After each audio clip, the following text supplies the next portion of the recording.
ikke titlen, ikke ejendelen, ikke guldet, ikke engang harene, som vi planlægger at skjule.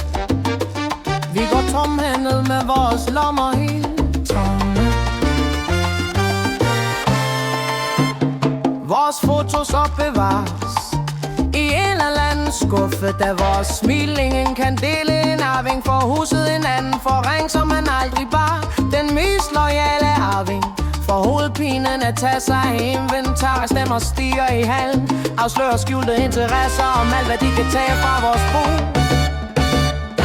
Når vi dør, tager vi tomhændet, tager vi ikke engang vores idé. Vi efterlod nøglerne, vi efterlod bilerne, vi forlod slottene, vi efterlod nipsgenstandene. Tiden til at forlade er let, tiden til at kæmpe er svær. Arvingerne vil kæmpe for ballet, for kammerbotten selv, for toiletpapiret. Men vi forlader tomhændet, vi tog ikke engang vores ID-kort. Vores ID-kort bliver i en eller anden skuffe. Hey! Vores foto er falmet af tiden, bliver et hvilket som helst sted. Hvem vil huske, hvad vi ejede? Arvingerne vil kun have det, vi efterlod.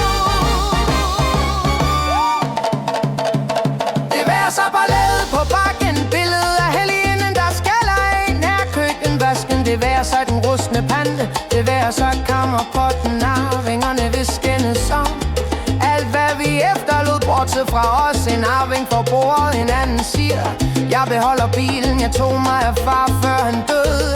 Arvingerne skændes allerede i stuen før vores begravelse. De ligner rovdyr, der kan endda mærke vores duft i hallen. Når vi dør, vi går tomhændet, vi tager ikke engang vores ID-kort. Vi efterlader nøglerne, vi efterlader bilerne, vi efterlader slottene, vi efterlader nipsgenstandene.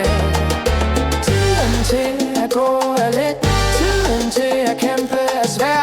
Arvingerne vil kæmpe om palæet for potten, selvom toiletpapiret. Men vi går tomhændet, vi tager ikke engang vores ID-kort.